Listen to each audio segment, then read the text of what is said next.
Welcome to Third Eye.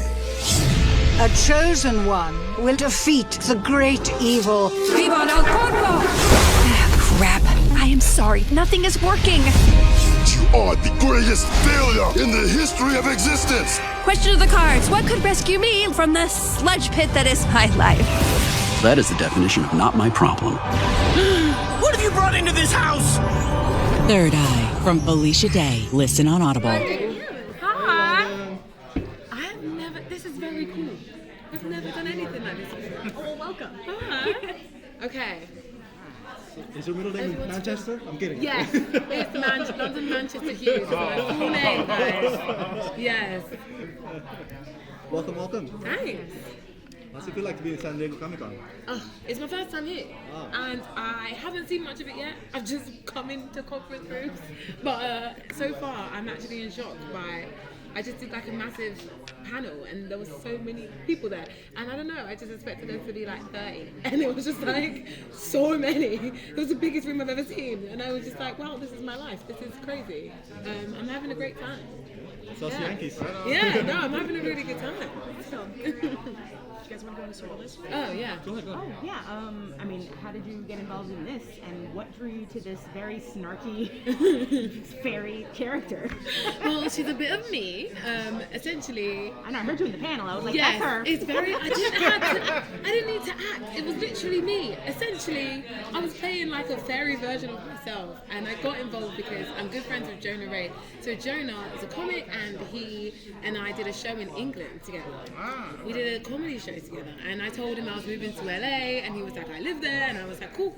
We kept in touch, and then one day he just texted me and was like, hey, I don't know if you'd be into this, but I'm directing this, and he told me everything about Third Eye. I'll send you the script. I read the script, and I was like, I don't have to act to be this character. I could just show up and just be myself. Oh, and it was so much fun, and I was like, yeah, sure. And it was the easiest.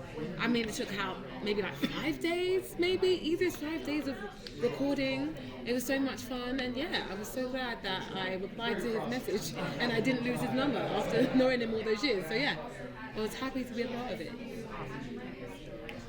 Okay. I'm curious about a project like this. Your comedy background. How did that sort of influence or sort of prepare you? Oh, it influenced everything. Literally, I'm just funny all the time. I can't help it. Naturally in my blood.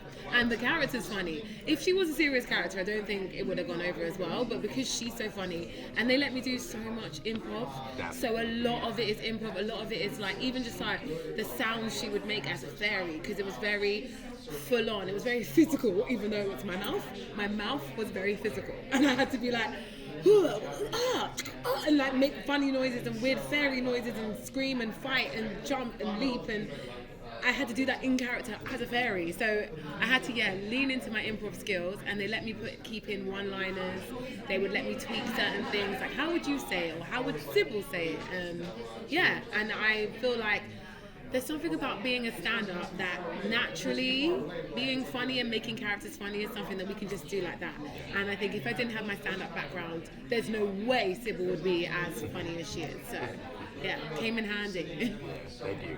No worries. I'm intrigued of how Audible and all these new audiobook companies are taking these swings and telling stories that normally people would have to wait development in TV and movie and whatnot, and then people, big names, new upcomers are leaning into it and just pulling out, giving people a new experience. Yeah.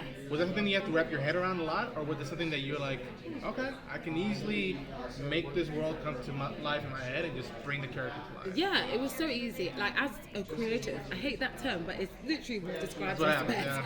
We are creatives, and like you'd be surprised how much your creativity gets stifled by if you're trying to make a TV show or a movie, and then you've got to like write it out, and then you gotta sell it, and then when you sell it they have tweaks, and then they might be like, oh, we felt this art for this character, and this character should be this and this and this and this, and then you just get stifled, and then in the end you could do all that work and it doesn't even happen. So it's a no-brainer that everybody's turning to things like Audible, people like Audible and media like this, because it's so easy to create worlds. It's not as expensive, and the creativity can really run wild in a way that it could never run wild if you did it in movie form or TV form. And so for me as a comic, I live in my brain. Like, we're always thinking of new jokes. I'm always thinking of funny situations. I'm always making myself laugh, and my imagination is huge. So this was easy. The only thing I found hard was being in character in the booth with no cameras on me. Because I come alive when the camera's on me, darling. But there was no camera on me this time. So like, you're just in this little booth, and you've got to bring this character to life, and you don't want to be like weird and like really jump up and down, but you kind of need to do that to sell the script and to sell what's happening. So I found myself pulling weird faces and like bending down and jumping off my stool and doing crazy parkour just to like get the scene out, and that was the weirdest part. But yeah, it was very fulfilling. I enjoyed the whole process. Thanks. What do you think about the impact it is about telling the story through something like Audible instead of through television or film? Because that's a huge impact for people who are vision impaired. Yeah. I didn't even think about that. What a good question. It's so true.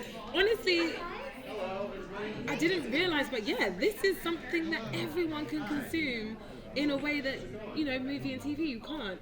Number one, and number two, I think there's so much TV and film out nowadays, and I just think the people are spoiled and the people are also bored, and so I would like to think that this kind of media and the way people consume audio stories is just something that's so innovative, fresh and new, and something that you can do while you're driving, while you're doing the washing up, or while you're getting ready for bed. Like, it doesn't take all of your time, but also it gets you in a way that it grabs your attention in a way that TV and film can't. So I think it's actually personally the better way to go, especially right now that there's a strike. I think audio is going to get bigger and better, so I can't wait. London, thank you so much. We're going to bring you. Thanks, guys. Thank you. Take care. Have a great day. Thank you. Of course. Thank you so much. Thank you. Take care. All right.